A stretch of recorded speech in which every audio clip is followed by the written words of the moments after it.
Stock exchange क्या है? According to securities contract and regulation act 1956, stock exchange is defined as an organization or body of individuals, whether incorporated or not, established for a purpose of assisting, regulating, and controlling of business in buying, selling, and dealing in securities. Securities क्या होते हैं? Dealing of security जो capital, जो fix capital type चीजें होती हैं। Security नहीं, मतलब जैसे डिबेंचर हो गया, फिक्स कैपिटल, सॉरी, जो डिबेंचर हो गया, जो इक्विटी शेयर्स हो गए। हाँ, इक्विटी शेयर्स वगैरह, डिबेंचर, ये सब सिक्योरिटीज कहलाती है ना। हाँ, ये होती है। हाँ, ठीक है। अकॉर्डिंग टू सिक्योरिटीज कॉन्ट्रैक्ट, तो ये 1956 में क्या कहते हैं बना था फर्स्ट टाइम पे, है। तो उसका काम क्या था? एज एन ऑर्गेनाइजेशन और body of individual, whether incorporated और not, for the purpose of assisting, regulating and controlling. Assisting, regulating and controlling, किस चीज को असिस्ट करने के लिए, रेगुलेट करने के लिए, कंट्रोल करने के लिए? Buying and selling of securities, finance. हाँ, यस सर, है ना।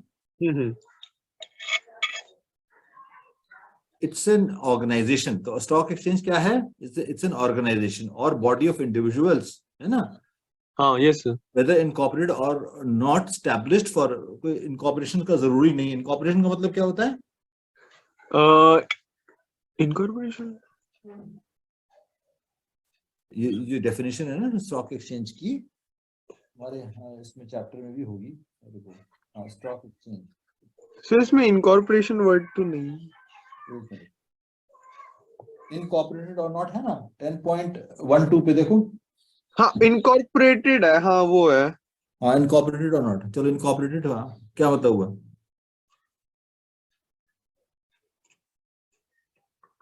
इनकॉर्पोरेटेड का नहीं पता। इनकॉर्पोरेटेड का मतलब, इनकॉर्पोरेटेड का मतलब होता है कि उसका कोई कंपनी में रजिस्ट्रेशन नहीं हुआ हो एज अ कंपनी।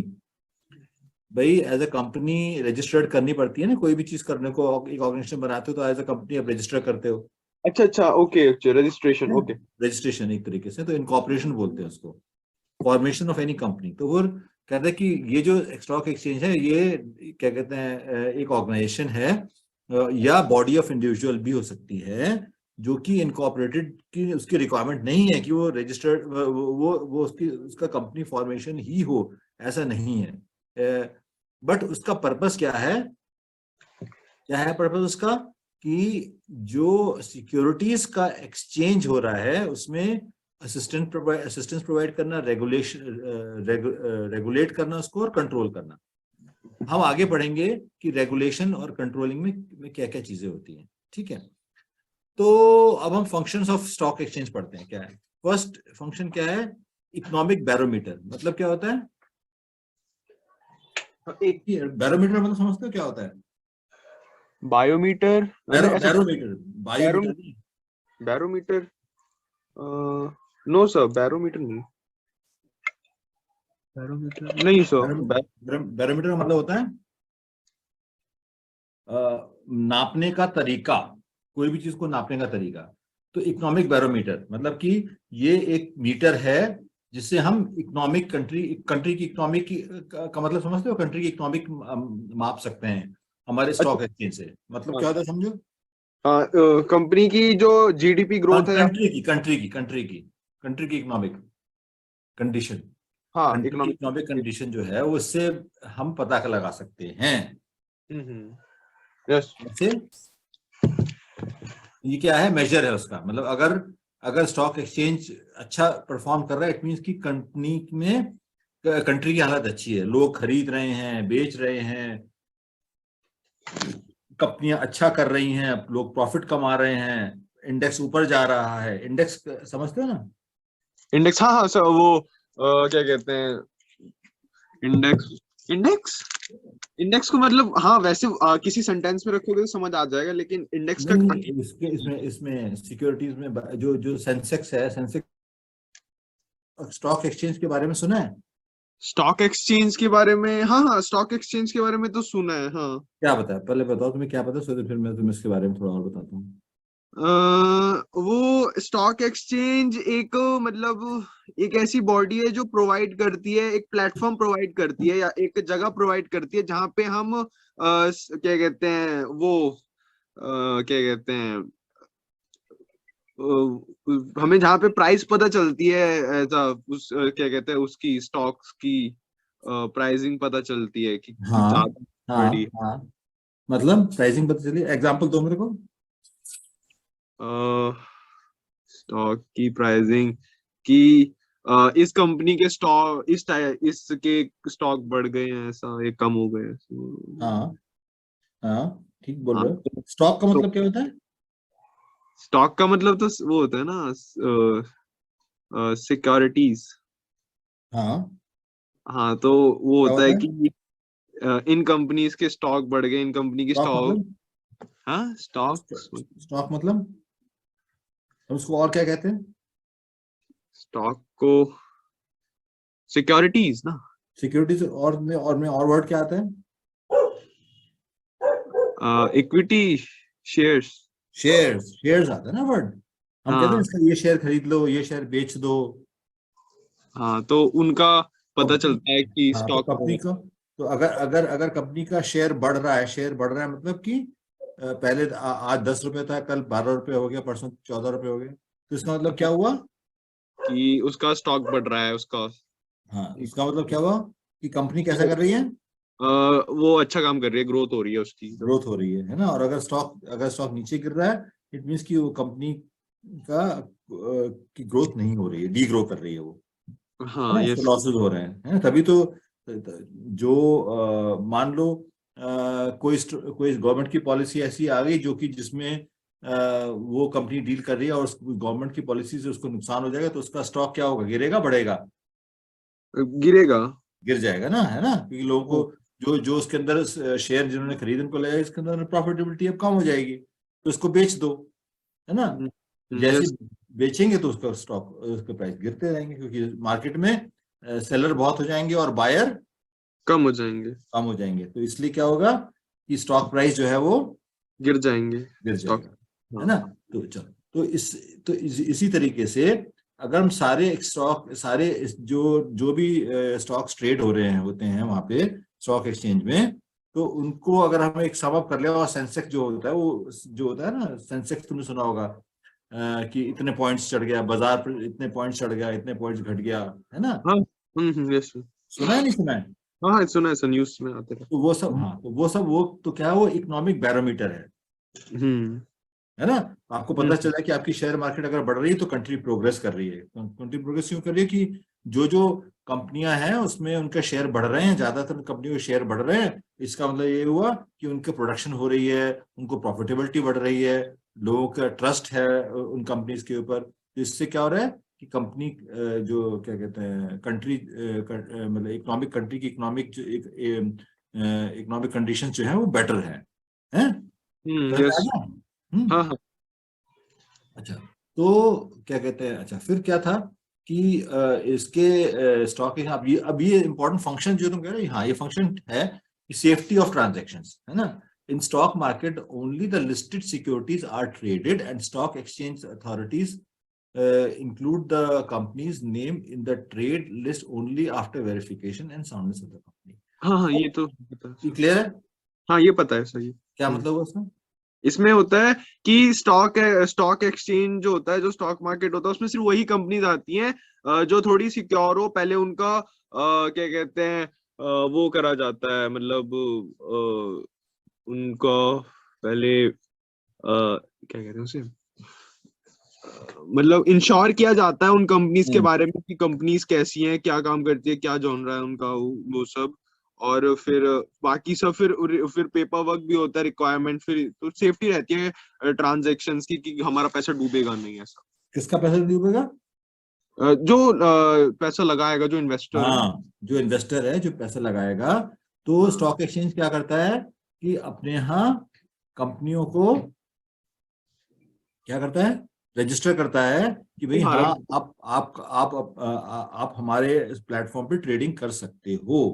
हाँ लेकिन वो यस। तभी अलाउ करता है जब वो इंश्योर कर लेता है कि हाँ, ये कोई फ्रॉड कंपनी नहीं है, ऐसा तो नहीं कि लोग इन्वेस्ट करेंगे उसका पता चला कंपनी ने बंद कर दी, कुछ है नहीं उसके अंदर और सारा लोगों का पैसा डूब जाए। तो ये चीज इंश्योर करते हैं, है कि सेफ्टी ऑफ ट्रांजैक्शंस, ठीक है ना।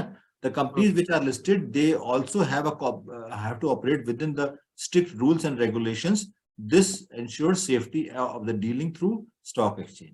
तो जो जो कंपनी इसमें रजिस्टर होती है, जो ट्रेडिंग करती है, तो उनके लिए एक रूल्स एंड रेगुलेशन बने होते हैं उनको ऑपरेट करने के, कि आप जो है इस तरीके से अपनी कंपनी के शेयर को क्या कहते हैं, आप अपनी कंपनी को यहाँ पे अगर मान लो आप हमारे रजिस्टर करते हो तो ये नॉर्म्स फॉलो करने पड़ेंगे आपको। एक अंडरस्टैंडिंग एक डॉक्यूमेंट होता है जो कि उन कंपनी को रूल्स एंड रेगुलेशन फॉलो करने पड़ते हैं। क्योंकि आगे आएंगे वो सारी चीजें, बट मैं तुम्हें बता दूं कि इस तरीके से है, ठीक है।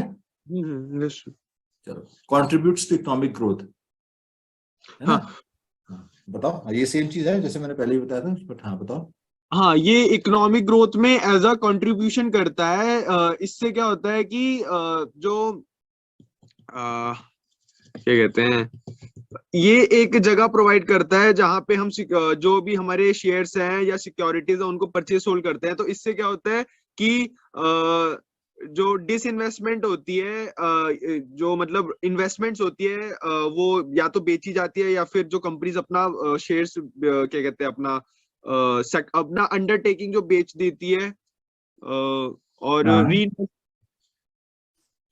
जो रीइन्वेस्टमेंट होता है या फिर जो सेविंग्स होती हैं, इन सबका ये सबको फ्लो करता है, ये चैनलाइज करता है, इन सबको ये इकोनॉमी में लाता है। जो भी सेविंग्स होती है, डिसइन्वेस्टमेंट, रीइन्वेस्टमेंट्स को इकोनॉमी में क्या कहते हैं, वो भी मोस्ट प्रोडक्टिव जो इन्वेस्टमेंट होती है, जिसमें जिससे कि उन्हें मोस्ट क्या कहते हैं प्रोडक्टिव रिटर्न्स मिले या फिर मोस्ट प्रोडक्टिव इंटरेस्ट मिले, तो वैसा।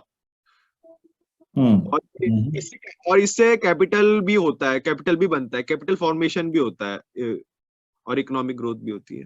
हाँ देखो, ऐसा होता है ना, इसमें क्या लिखा है, in stock exchange existing securities of various companies are bought and resold, है ना।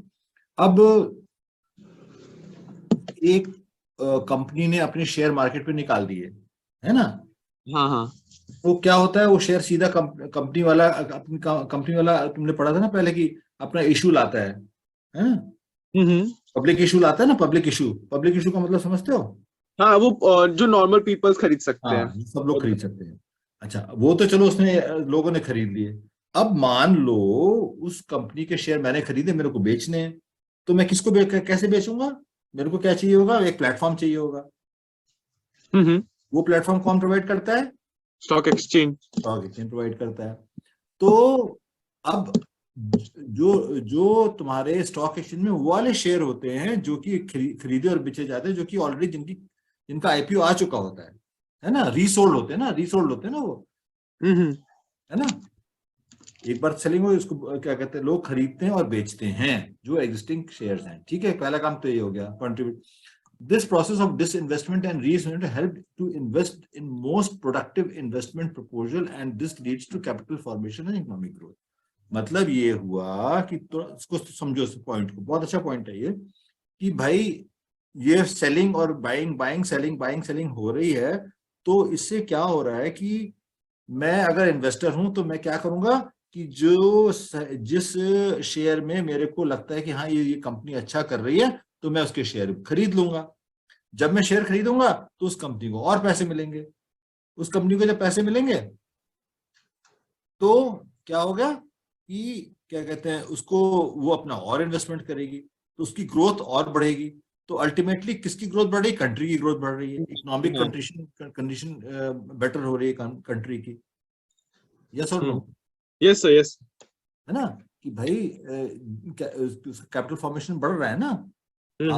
जो उसका शेयर का प्राइस बढ़ जाएगा, उसकी कैपिटल की क्या कहते हैं फॉर्मेशन ज्यादा हो जाएगा। अब वो अपने उसमें और इन्वेस्टमेंट कर सकते हैं, और ग्रोथ हो रही है। जब कंपनी की ग्रोथ होगी तो कंट्री की ग्रोथ होगी, ठीक है। ठीक है। हाँ, spending of equity cult. Stock exchange encourages the people to invest in ownership securities by regulating new issues, better trading practices, and by educating people about investment. हाँ बताओ, ये समझ में आया।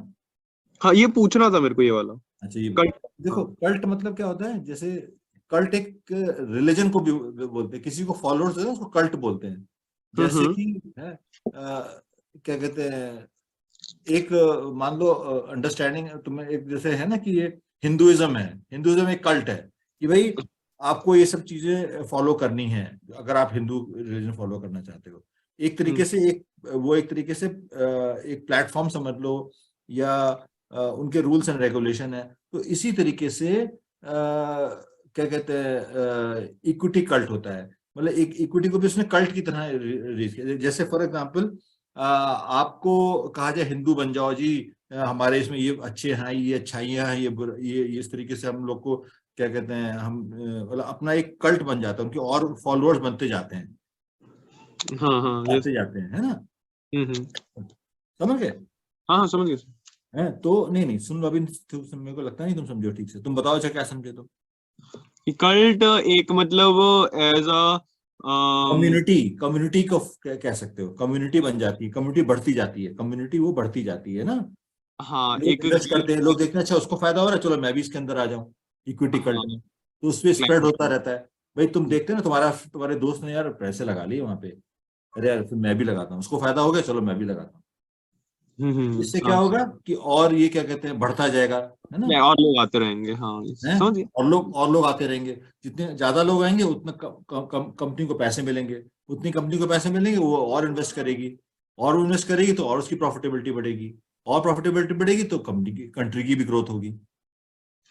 हाँ यस सर। ठीक है, नहीं समझ में आया? नहीं आगे आगे। स्प्रेडिंग ऑफ इक्विटी तो बताओ क्या है, स्प्रेडिंग ऑफ इक्विटी का क्या मतलब वो? हाँ हाँ स्प्रेडिंग ऑफ इक्विटी कल्ट हो गया कि जो जो स्टॉक एक्सचेंज हो रहा है, जो हम स्टॉक एक्सचेंज कर रहे हैं, वो एक हमें एज अ इंश्योरेंस दे देगा। इंश्योरेंस मतलब ये हमें एज अ मतलब कि ये वाइड स्प्रेड, ये फैलने वाला है, ये फैलने वाला है कि हाँ मतलब ये और तो भी लोगों लोग, को जाएगा, ये हाँ फैलता इनकरेज जाएगा। करेगा ना लोगों को। हाँ, दिस और स्टॉक ये exchange encourage people to invest in ownership securities हाँ और by अब इस regulating new issues, हाँ अब इससे better क्या होगा creating कि practice and educating public about investment। मतलब ये वो स्टॉक हम क्या पढ़ रहे हैं, स्टॉक एक्सचेंज के फंक्शन पढ़ रहे हैं। तो अब स्टॉक एक्सचेंज क्या कर रहा है कि वो लोगों को एनकरेज कर रहा है, भैया यहाँ पे इन्वेस्ट करो, आपका पैसा सेफ है, और यहाँ पे सब ट्रांसपेरेंट होता है, और क्या कहते हैं आपको फायदा होगा। ठीक है ना, इस चीज को स्प्रेड कर रहा है वो। यस कैसे कर रहा है, लोगों को एडवर्टाइजमेंट करके, ट्रेनिंग्स देके, ये करके, थोड़ा बता के, समझा के कि देखो इसके ये फायदे हो रहे हैं, एग्जाम्पल्स देके, इस तरीके से वो, किसी को कोई चीज समझानी होती है तो तुम उसको फायदे गिनाते हो ना। हाँ तो स्टॉक एक्सचेंज भी वही कर रहा है, उसका एक वन ऑफ द फंक्शंस है ना। हम लोग क्या पढ़ रहे हैं, फंक्शंस पढ़ रहे हैं। यस तो फंक्शन क्या है, स्प्रेडिंग ऑफ इक्विटी कल्ट, मतलब क्या हुआ कि उसका एक फंक्शन है कि इसको स्प्रेड करो ज्यादा से ज्यादा लोगों के बीच में सो दैट लोग एनकरेज हों इसको, इसमें पैसे इन्वेस्ट करने के लिए। स्टॉक एक्सचेंज में क्या है, डिफरेंट डिफरेंट शेयर्स हैं, है ना। हम्म शेयर में इन्वेस्टमेंट हो। अब समझ में आया नहीं समझ में आया? Yes sir. मैं फिर पूछूंगा तुमसे, हाँ नहीं आया हाँ तो मैं दोबारा बता दो, कहो तो मैं दोबारा बता दूं। नहीं नहीं मैं समझ गया कि इसमें क्या होगा कि और भी लोग इसमें जुड़ते रहेंगे और फिर इससे और भी ज्यादा न्यू इशू फिर रेगुलेट होता रहेगा, फैलता रहेगा, फिर इससे फिर क्या कहते हैं और भी ज्यादा लोग इन्वेस्ट करने लग जाएंगे, खरीदने लग जाएंगे सिक्योरिटीज और शेयर्स को। तो उससे क्या होगा? उससे इकोनॉमिक ग्रोथ होगी और फिर ये जो हम्म। ये सब स्टॉक एक्सचेंज जो क्या फैल जाएगा, मतलब स्टॉक्स हाँ का तो एक्सचेंज हो जाएगा। स्टॉक एक्सचेंज क्या कहते हैं, लोगों को क्या समझाएगा? स्टॉक एक्सचेंज समझाएगा कि ये कि ये समझाएगा कि ये क्या कहते हैं, ये ट्रेडिंग के लिए एक अच्छी जगह है क्या कहते हैं बेटर ट्रेडिंग प्रैक्टिस, और इसमें ये इफेक्टिव होता है, और क्या कहते हैं और एजुकेट करेगा पीपल को अबाउट इन्वेस्टमेंट के बारे में कि इन्वेस्टमेंट कैसे करना है, क्या है। हाँ, है ना, ठीक है ना, लोगों को एजुकेट करेगा, बताएगा कि भाई तुम्हारा पैसा सेफ है, तुम्हारा पैसा ग्रो करेगा इसके अंदर, इस तरीके से। तो उसको लोगों को क्या कहते हैं उसका काम ही यही है कि लोगों को एजुकेट करना। ठीक है। Yes provide scope for speculation. Speculation का मतलब क्या होता है? स्पेकुलेशन का मतलब, अच्छा, हाँ, स्पेकुलेशन का मतलब पता है मेरे को। स्पेकुलेशन का मतलब ये होता है कि हम आगे वो कर रहे हैं, आगे के लिए ना, अभी के लिए अभी कुछ कर रहे हैं जिससे कि हमें आगे प्रॉफिट हो या फिर आगे फायदा हो फ्यूचर के हिसाब से। जैसे कि मैंने किसी स्टॉक पे पैसे लगा दिए स्पेकुलेट करके कि मुझे आगे से प्रॉफिट मिलेगा, ऐसा करके। हाँ हाँ, ठीक कह रहे हो। इसमें जैसे फॉर एग्जांपल मैंने कहा कि भाई क्या कहते हैं, मैं ये 100 रुपए का शेयर ले रहा हूँ, स्पेकुलेट कर रहा हूँ कि ये 6 महीने में ये मेरे को 150 रुपए का हो जाएगा, ये मेरे को 50 रुपए का प्रॉफिट देगा, ठीक है ना। तो स्पेकुलेशन में क्या क्या कहते हैं, को मतलब हर एक बंदे को स्कोप मिल जाता है कि भाई स्पेकुलेशन का मतलब ये एक तरीके से प्लेटफॉर्म है ना, जहाँ पे आप अपन क्या कहते हैं, दांव, स्पेकुलेशन बोलते हैं, दांव दांव लगा सकते हो। यस सर, हाँ हाँ, कि हाँ हुआ दांव, तो हुआ, नहीं तो हाँ, ठीक है ना। तो टू है। Ensure liquidity and demand of supply of securities, the stock exchange permits healthy speculation of securities, है ना। To ensure hmm liquidity and demand of supply of securities, the stock exchange permits healthy speculation of security, है। तो इसके stock exchange क्या करता है, आपको दांव लगाने के लिए एक प्लेटफॉर्म प्रोवाइड करता है। हेल्दी मतलब हेल्दी कैसे, हेल्दी क्यों बोला है इसमें, ऐसा नहीं कि क्या कहते हैं जुआ हो गया, ये सॉर्ट ऑफ जुआ है, पर एक कंट्रोल्ड, उसके अंदर जुए में तो क्या कहते हैं, बेईमानी भी हो सकती है, सब कुछ हो सकता है ना। क्योंकि जब स्टॉक एक्सचेंज पहले बना था तो क्या कहते हैं प्रॉब्लम आई थी, लोग इतना रेगुलेटेड नहीं था। बाद में 1992 में ये काफी रेगुलेटेड हुआ, क्या कहते हैं इसको, काफी पार्लियामेंट से भी इसको काफी मदद मिली इन टर्म्स ऑफ क्या कहते हैं पावर्स मिल गई इसको, जो पार्लियामेंट ने पास करी, सो दैट ये स्ट्रांग बन गया। और सो दैट पहले क्या होता था कि प्राइस को जैकअप करा जाता था, लोग खरीदते थे, फिर एकदम से प्राइस डाउन हो जाती थी। हर्षद मेहता का नाम सुना तुमने? हर्षद मेहता, हाँ हाँ, हर्षद मेहता जानता हूँ, वो पैसे लेके चला गया। पैसे लेके भाग गया था ना वो, है ना। तो वही तो क्या करता था, वो सारी चीजें वो सब बेईमानी के थ्रू उसने कमाया था ना पैसा, कि क्या कहते हैं शेयर की प्राइस बहुत बढ़ गई, उसने किसी तरीके से बढ़वा दी, उसके सारे शेयर बेच दिए हैं, और उसको फायदा हो गया, इस तरीके से करा था। चलो उस हम वो बाद में पढ़ेंगे, बट पहले ही समझ, प्रोवाइड स्कोप फॉर स्पेकुलेशन का मतलब समझ गए ना। हेलो। हेलो, हाँ, हाँ यस सर। समझ गए? हाँ ठीक है, समझ गए स्पेकुलेशन का मतलब। हाँ हाँ, स्पेकुलेशन, हाँ वो तो पता था यार सर, ये समझ गया सर। नहीं, तुम्हें कहाँ आता है, जब मैं तुझसे पूछता तो तुम ठीक से जवाब नहीं दे पाते हो। चलो, promotes the habit of saving and investment, इसका मतलब क्या हुआ? सेविंग्स एंड इन्वेस्टमेंट, ये कौन सा पॉइंट है? Promotion of habits. एक हैबिट हो जाती है लोगों को उसके अंदर कि भाई इसमें फायदा दिखता है कि यार आज मैंने शेयर खरीदा 10 रुपए का था, कल को मैंने उसको देखा ये तो 12 रुपए का, चलो बेच दो। तो एक दिन में बंदे को 20% का प्रॉफिट हो गया, हाँ हाँ। है ना। तो the hmm stock exchange offers attractive opportunities of investment in various securities, these attractive opportunities encourage people to save more and invest in securities of corporate sector rather than investing in productive assets like such as gold, silver, etc. मतलब ये हुआ कि लोगों को यहाँ पे जो invest करने में क्या कहते हैं ज्यादा फायदा दिखता है, रादर देन सपोज करो मैं क्या कहते हैं, मैं अगर मान लो 1,000 रुपए महीने के बचाता हूँ, तो मैं एक ऑप्शन होता है कि मैं गोल्ड खरीद लूं, मैं उसको एफडी में डाल दूं, मैं इसकी सिक्योरिटीज ले लूं, सिक्योरिटी में स्टॉक एक्सचेंज में लगा दूं। तो क्या कहते हैं जब लोगों को बहुत यहाँ फायदा दिखेगा, तो वो इन दो में ना लगा के इसमें लगाएंगे, स्टॉक एक्सचेंज में लगाएंगे, है कि नहीं। Yes yes. उनको अपॉर्चुनिटीज ज्यादा अच्छी मिलेंगी वहां पे, है ना। हाँ हाँ। समझ गए? समझ गया सर। चलो इसके अंदर तुम्हारा इसमें क्या कहते हैं, हाँ अब तुम्हारा क्वेश्चन का आंसर करने वाला हूँ। तो providing liquidity and market to existing securities, pricing of securities, share price on stock are determined by the functions of, हाँ।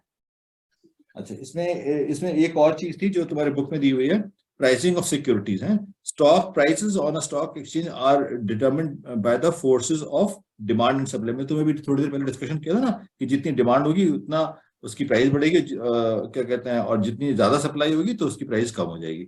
it makes a continuous valuation of securities and quotes prices of various securities. It enables the investor to know present worth of their investment, है ना? ठीक है, इसमें कुछ problem तो नहीं है तुम्हें प्राइसिंग ऑफ सिक्योरिटीज में? प्राइसिंग ऑफ सिक्योरिटीज में वो फंक्शंस में आओ, पॉइंट नंबर 2 जो है, पॉइंट नंबर 2 प्राइसिंग सिक्योरिटी, नहीं इसमें नहीं है। हाँ हाँ, इसमें तो पता चल गया ना कि जो मार्केट में डिमांड और सप्लाई है उसकी वजह से प्राइस बढ़ेगी घटेगी, ये तो पता है सर, समझ गया था। तो वो क्या कहते हैं, प्राइसिंग करता है ना, प्राइसिंग कौन करता है? प्राइसिंग ऑफ मार्केट की जो डिमांड है, मार्केट में जितनी डिमांड है और जितना सप्लाई है वो उससे डिटरमाइन होता है, क्या कहते हैं, प्राइस, है ना? हाँ यस सर। ठीक है, तो स्टॉक एक्सचेंज क्या करता है, वो प्राइस पब्लिक में डाल देता है। हाँ, चेंज होती रहती है, बड़ी डायनेमिक होती है ना, एक दिन में एक स्टॉक कितनी बार ऊपर नीचे आ सकता है। जैसी डिमांड बढ़ती है, जैसे लोग खरीदना शुरू कर देते हैं, फट से प्राइस बढ़नी शुरू होती है। जब लोग सेल करना शुरू कर देते हैं तो प्राइस नीचे जाती है। तो कितनी बार लोग सेल करते हैं, बाई करते हैं, सेल करते हैं, बाई करते हैं, सेल करते हैं, बाई करते हैं। ठीक है ना? Yes sir. ठीक है, क्लियर हो? Providing liquidity and marketability to existing securities मतलब क्या हुआ?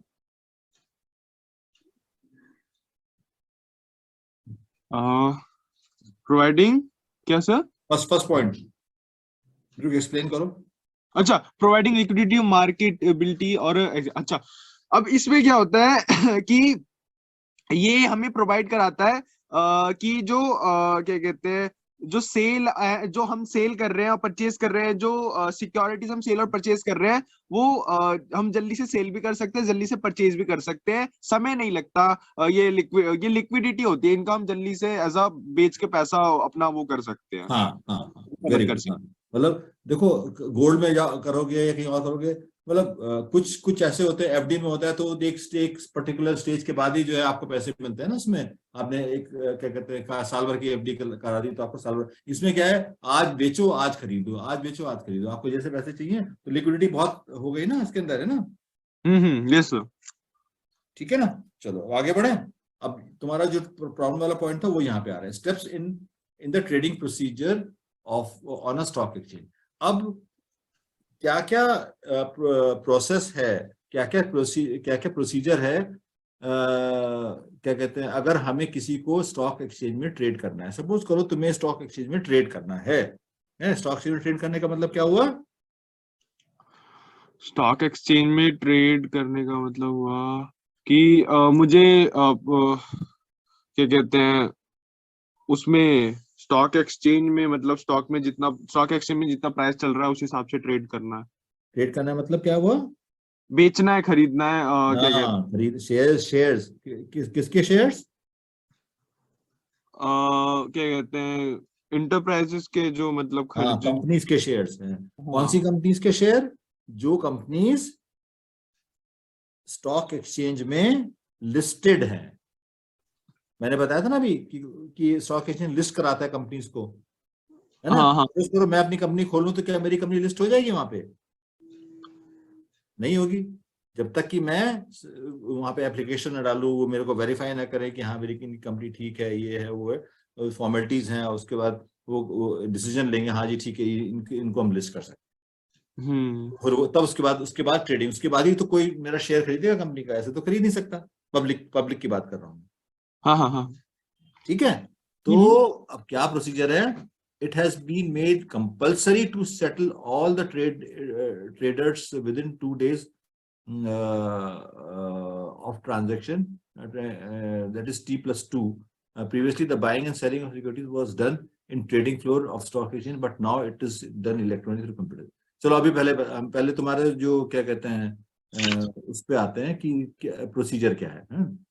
Selection of broker. अब देखो, स्टॉक एक्सचेंज ने क्या कर रखा है कि अगर किसी इंडिविजुअल को लेने हैं शेयर, तो वो स्टॉक एक्सचेंज खुद नहीं डायरेक्टली करता है। वो क्या करता है, वो एजेंट के थ्रू सब काम करवाता है।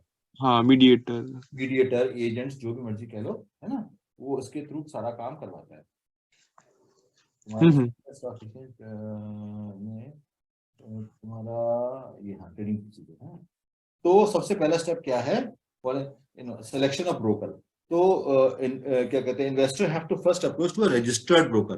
तो क्या किया सेबी ने, जो स्टॉक एक्सचेंज ने, कि अपने यहाँ रजिस्टर्ड ब्रोकर रखे। ऐसा ना हो कि उनकी रजिस्ट्रेशन कराना पड़ता है ब्रोकर को। ब्रोकर के रजिस्ट्रेशन के कुछ क्राइटेरिया होते हैं कि ऐसा ना हो ये फ्रॉड बंदा हो, उसकी देखते हैं कि क्या उसकी स्टैंडिंग है मार्केट में, उसमें एक प्रोसेस है। तो आपको अगर सेल या खरीदना है या बेचना है तो आपको पहले अपने आप को उस क्या कहते हैं ब्रोकर के साथ आपको उसका अपना अकाउंट खोलना पड़ेगा, है ना। The buying and selling of securities can only be done through SEBI registered broker who are members of stock exchange. मतलब वो बंदे जो है वो स्टॉक एक्सचेंज के मेंबर होने चाहिए, तो क्योंकि उन्हीं को अथॉरिटी है कि वो ट्रेडिंग कर सके, है ना। तो आप एजेंट बन जाते हो, मतलब आप उस एजेंट से कॉन्टेक्ट करें, भाई मेरे पास इतने ये शेयर हैं, तुम मेरे को बेच दो शेयर मेरे, और जो पैसे मेरे अकाउंट में डाल दो, ठीक है। हाँ, तो broker can be an individual, partnership form और कॉर्पोरेट बॉडीज। कोई भी ब्रोकर बनता है तो उसके लिए उन्होंने कंडीशन डाली कि भाई आप इंडिविजुअल कंपनी भी, इंडिविजुअल बंदा भी ब्रोकर बन सकता है। So the first step is to select the broker who will buy sell securities on behalf of the investor or speculator. मतलब ये हुआ कि आपको पहला स्टेप क्या करना पड़ेगा कि अगर आपको क्या कहते हैं शेयर सेल या सेल करने हैं या बेचने हैं, अगर बाय करने हैं या सेल करने हैं, तो आपको एक ब्रोकर को सेलेक्ट करना पड़ेगा, ठीक है। Yes sir. अच्छा, अब ब्रोकर को आप क्या कहते हो कि आप ऑर्डर देते हो ब्रोकर को, है ना। ऑर्डर क्या करते हो, ब्रोकर क्या ऑर्डर दोगे आप? कि मुझे इतने स्टॉक चाहिए और मेरा बजट इतना है, इस हिसाब से। हाँ, है ना। तो हाँ। क्या कहते हैं, before placing order to the broker the investor has to provide the other details and information, these are. अब क्या है, ब्रोकर क्या कहता है, भाई ऐसा है, हमें तो आप सबसे पहले अपनी आइडेंटिटी ठीक से बताओ कि आप एक मतलब जेन्युइन बंदे हो या नहीं हो। जेन्युइन बंदा कैसे होता है कि भाई हाँ, आपका पैन नंबर क्या है, आपकी डेट ऑफ बर्थ क्या है, आपका एड्रेस क्या है, ये सारी चीजें जो है। आपका बैंक अकाउंट किस लिए चाहिए होता है? Bank account. हाँ, तो फिर पैसे भी तो जाएंगे हाँ, आएंगे किस। जाएंगे और आएंगे इस बैंक अकाउंट से। जी कि अगर आपने कहा भी मेरे लिए इतने का ये खरीद लो, तो वो क्या करेगा, बैंक क्योंकि उसके बाद आपने उसको क्या कहते हैं, उसको बैंक अकाउंट की डिटेल है आपके पास, तो आपसे आपके आपके बिहाफ पे वो उतने का सेल, उतने के शेयर्स आपके खरीद लेगा, और वो बैंक से आपके पैसे कट जाएंगे। और मान लो आपने कहा मेरे बेच दो, तो ये पैसे आएंगे वो आपके बैंक अकाउंट में आ जाएंगे, ठीक है। तो क्या क्या चीजें चाहिए होती है, पैन नंबर चाहिए होता है, डेट ऑफ बर्थ चाहिए होती है, एड्रेस चाहिए होता है, education qualification, occupation, residential status, bank account. Residential status मतलब क्या कि इंडियन फॉरेन है, क्या है, कौन है, ये रेजिडेंशियल स्टेटस है। Bank account details, name of, इसमें भी है क्या, ये सब चीजें तो है ना। रेजिडेंशियल स्टेटस, हाँ देखो इंडियन एनआरआई है क्या है, ठीक है। और हाँ हाँ। Bank name of any other this thing,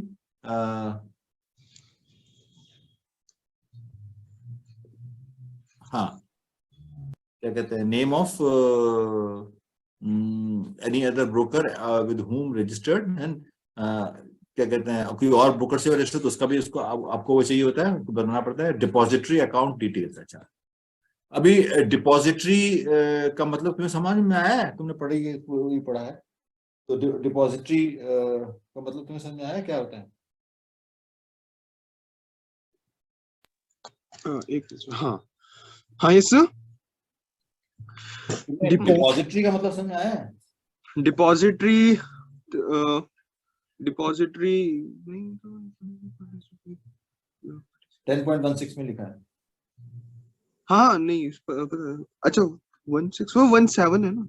अच्छा अच्छा, डिपॉजिटरी ये वाला। अच्छा अच्छा, ठीक है ठीक है। ये हाँ, इसमें क्या होता है कि क्या कहते हैं, जो हम सिक्योरिटी होल्ड, जो हमारे पास सिक्योरिटी होती है, या फिर कोई भी ऐसा क्या कहते हैं फाइनेंशियल, जो भी एक बॉडी है उसके पास एक जो सिक्योरिटीज है जो उसके पास रखी हुई है, क्या कहते हैं एक वैसे फॉर्म में, कंप्यूटराइज्ड फॉर्म में, एक मतलब हाँ, है ना। कि फिजिकली नहीं है। सिक्योरिटीज, हाँ, मतलब क्या हुआ कि जो क्या कहते हैं डिपॉजिटरी है, जैसे आपके बैंक में आपका अकाउंट होता है ना, तो उसमें क्या होते हैं, बैंक में अकाउंट में क्या होते हैं आपके पैसे। पैसे। तो इसी तरीके से जो डिपॉजिटरी होता है उसमें आपके क्या डिपॉजिट्स होते हैं? डिपॉजिटरी में हमारे डिपॉजिट होते हैं स्टॉक्स। हाँ, स्टॉक, है ना। तो उसको डिपॉजिटरी बोलते हैं। मतलब ये हुआ कि भाई मैं क्या कहते हैं, मेरा अकाउंट आप किसी के पास जो रजिस्टर्ड सेबी से रजिस्टर्ड ब्रोकर है, मैं उनके पास जाता हूँ कि जी आप मेरा एक अकाउंट खोल लो, डीमैट अकाउंट बोलते हैं। तो डीमैट का मतलब समझते हो? डीमैट अकाउंट, डीमैट डीमैटेरियलाइजेशन, हाँ, डीमैटेरियलाइजेशन, डीमैट अकाउंट समझते हो? डीमैट अकाउंट तो पता नहीं, लेकिन इतना पता है कि हमेशा जब भी स्टॉक और स्टॉक एक्सचेंज करना पड़ता है या फिर शेयर खरीदना पड़ता है तो डीमैट अकाउंट लगता है। तो हाँ, हाँ। Demat account. देखो इसका बैकग्राउंड पता है, पहले क्या था कि जब कंप्यूटराइजेशन नहीं हुआ था तो ये सारे शेयर फिजिकल फॉर्म में होते थे। शेयर सर्टिफिकेट्स का नाम सुना तुमने? Share certificate? शेयर सर्टिफिकेट्स, हाँ, शेयर सर्टिफिकेट, नहीं नो सुना? सर, नहीं अच्छा, सुना। क्या होता था कि पहले क्या होता था जब भी कंप्यूटराइजेशन नहीं था, सपोज करो मेरे को टाटा के शेयर खरीदने हैं, तो मैं डायरेक्टली टाटा को पैसे देता था और टाटा मेरे को शेयर भेज देता था। एक उसमें लिखा होता था कि this is certified that Vivek Agrawal has so much so shares has got, ये इस तरीके से वो पूरा एक सर्टिफिकेट आता है, फिजिकल सर्टिफिकेट आता है। ठीक है, तो मैं उसके बेसिस पे क्या कहते हैं कहता था भी हाँ ये मेरे पास शेयर है। अगर मेरे को बेचने होते थे तो मैं वो शेयर जो है वो कंपनी को दे देता था कि भाई ये मेरे शेयर हैं, इसको बेच दो आप। तो मेरे को सर्टिफिकेट वापस करना पड़ता था। कंपनी वो शेयर वो सर्टिफिकेट वापस ले लेती थी और जो खरीदता था उसको फिर दे देती थी। ये इस तरीके का प्रोसेस था। तो इसको बोलते थे मटेरियल है। मटेरियल होता है ना, क्या कहते हैं, फिजिकली मटेरियल है ना, शेयर सर्टिफिकेट फिजिकल होता था पेपर पे, है ना। हम्म। पहले होता था ऐसे। तुम पास्ट वर्सेस प्रेजेंट इसके अंदर जो है ना पेज नंबर उस पे देख सकते हो जो लिखा है उन्होंने 10.14 पे, है ना। 10.14 पे पास्ट वर्सेस प्रेजेंट लिखा है, उसमें सब ये सब डिटेल लिखी है। उसके बाद क्या हुआ कि जब ये कंप्यूटर्स का काफी वो हो गया तो उसको डीमोनेटाइज कर दिया। मतलब क्या हुआ, आप उन्होंने कंपनी सब कंपनी ने स्टॉक एक्सचेंज ने कहा कि भी ऐसा करो कि जितने भी लोगों के पास शेयर हैं उनको हम डीमेटेरियलाइज कर लेंगे, मतलब कि उसको हम इलेक्ट्रॉनिकली स्टोर कर लेंगे। हाँ, आपके पास 1000 शेयर हैं, आप हमें फिजिकली वो शेयर दे दो, हम आपके अकाउंट खोल लेते हैं और कहते हैं इस कंपनी के आपके पास 1000 शेयर आ गए अकाउंट में। तो आपको जब भी अकाउंट ट्रेडिंग करनी है तो आप वहां से ट्रेडिंग कर सकते हो। तो आपको वो डिपॉजिटरी हो गई ना, यस सर, अच्छा। हाँ, मतलब एक बैंक की तरह हो गया कि पड़े बैंक हुए की हैं तरह वहाँ। हो गया, बिल्कुल ठीक है, इसी तरीके से, है ना। ठीक है, तो वो कहता था कि भाई क्या कहते हैं, ब्रोकर कहता है भाई अगर आपने आपने कोई डिपॉजिटरी अकाउंट खुलवा रखा है तो उसका भी डिटेल दे दो मेरे को, है ना। जो क्या कहते हैं जो ट्रेडिंग करने के लिए। Yes sir. हाँ, तो अब समझ गए कि डिपॉजिटरी अकाउंट से फिर कहता है कि जब ये सारी इंफॉर्मेशन ले लेता है आपसे वो, तो फिर कहता है कि चलो अब मैं तुम्हारा क्या कहते हैं ट्रेडिंग शुरू कर देता हूँ तुम्हारी। Yes sir. ठीक है। अब हाँ यस सर। तो अब इसमें ये क्या कहते हैं एग्जैक्टली सारी चीजें लिखी हैं। हाँ, ठीक है। Bank account deposit client client code number in the client registration form, the broker then opens the trading account in the name of investor. तो ट्रेडिंग अकाउंट खोल देता है। हैं, हाँ यस सर। क्लियर हो गया? हाँ यस सर। अब नेक्स्ट पे चलते हैं। ओपनिंग डीमैट अकाउंट और बेनिफिशियरी अकाउंट, है ना, with a depository. Demat account or refer to an account which an Indian citizen must open with a depository participant to trade the listed securities in electronic form. Hence, the second step in trading procedure is to open a Demat account. है ना। जब उसने trading account खोल दिया तो उसने क्या कहते हैं डीमैट अकाउंट भी खोलना पड़ेगा उसको। इसमें लिखा ना, opening a demat account. The investor has to open demat account or beneficiary owner account, which is a depository participant for holding and transferring securities in the demat form. He will also have to open a bank account for cash transactions in the securities market, है ना। Yes sir. तो उसको demat account भी खोलना पड़ेगा, उसको broker account भी खोलना पड़ेगा, तभी तो वो पूछता है ना। करेक्ट। Yes sir. तो ओके, ये क्लैरिटी है तुम्हें कि ओपनिंग डीमैट अकाउंट और beneficiary owner account with depository. हाँ, वो मैं समझ गया सर। Yes sir. कि पहले हम डीमैट अकाउंट ओपन करेंगे और उसके अंदर हम स्टॉक्स, उसी के अंदर फिर स्टॉक्स आएंगे डिपॉजिट या फिर निकलेंगे तो। हाँ, है ना, ठीक है ना, कि भाई वहां पे तुम्हारे सारे जो जो तुम्हारे अकाउंट है उसके अंदर ये तुम्हारे डीमेट अकाउंट और refers to an account which an Indian citizen must open with the depository participant to trade in listed securities in electronic form, है ना। तो डीमेट अकाउंट में क्या होता है, आपके सारे शेयर जो इलेक्ट्रॉनिक फॉर्म में आते हैं और उसी से ही वो प्लस माइनस हो जाते हैं। अगर आपने कोई शेयर खरीदा तो आपको डीमेट अकाउंट में वो शेयर आ जाता है, और आपने कोई बेचा तो उतने शेयर कम हो जाते हैं। कम हो जाते हैं, यस। ठीक है, और जो उसके पैसे आप इसमें बैंक अकाउंट लिंक होता है, तो वो जो है क्या कहते हैं, आपको उसके प्लस माइनस हो जाते हैं उसके अंदर, तो पैसे आ जाते हैं। डिपेंड करता है कि अगर आपने उसको बेच दिया है तो वो पैसे आपके अकाउंट से निकल जाते हैं, और अगर आपने खरीदा है सॉरी अगर आपने कोई स्टॉक खरीदा है तो आपके बैंक से अकाउंट पैसे निकल जाते हैं, और अगर आपने अगर सेल किया तो आपके बैंक अकाउंट में आ जाते हैं, है ना। तो depository is institution or an organisation which hold securities, ठीक है। तो डिपॉजिटरीज कौन सी हैं? नेशनल सिक्योरिटी डिपॉजिटरी है, दो ही हैं सिर्फ, सेंट्रल डिपॉजिटरी सर्विसेज, दो ही डिपॉजिटरी हैं जो कि अलाउ करती हैं, एनएसडीएल और सीडीएसएल, ठीक है। देयर आर टू डिपॉजिटरीज हैं। तो there is no direct contact between depository and investor. Depositories interact with investor through depository participant only, DPs बोलते हैं आपको, है ना। ठीक है, तो हाँ, तो डिपॉजिटरीज कौन सी हैं? और इंडिया में सिर्फ दो ही बॉडी ऐसी हैं जो कि अलाउड कर रखा है सरकार ने उनको, कि भाई आप ही लोगों के, बिकॉज बेटा देखो ना ये कितना रिस्क है कि आप लोगों के शेयर्स को होल्ड करके रख रहे हो। Yes sir. मैंने कोई चीज खरीदी तो वो शेयर मैंने अकाउंट में डाल दिए। अब तुम देखो, अगर बैंक ऐसा छोटा सा कोई मतलब बेकार सा बैंक हो तो आपको पता चला आपने पैसे तो उनके अकाउंट में रख दिया, उसने रातों रात जो है उस आपके पैसे गबन करके बैंक बंद कर दिया, है ना। तो ऐसे तो नहीं होना चाहिए ना, मतलब इन द सेंस कि जो डिपॉजिटरीज हैं वो गवर्नमेंट बॉडीज हैं। नेशनल सिक्योरिटी डिपॉजिट लिमिटेड एक कंपनी है, देखो, सेंट्रल डिपॉजिटरी सर्विसेज लिमिटेड, ये एक डिपॉजिटरी मतलब क्या कहते हैं कंपनीज हैं जो कि ऑथोराइज्ड हैं शेयर्स को अपने यहाँ रखने के लिए। लेकिन ये क्या करती हैं कि ये डायरेक्टली आपसे डील नहीं करती, इनके क्या होते हैं, ब्रोकर। हाँ, डिपॉजिटरी पार्टिसिपेंट्स बोलते हैं उनको, deposit, they are like brokers, ठीक है। यस। आगे चलें।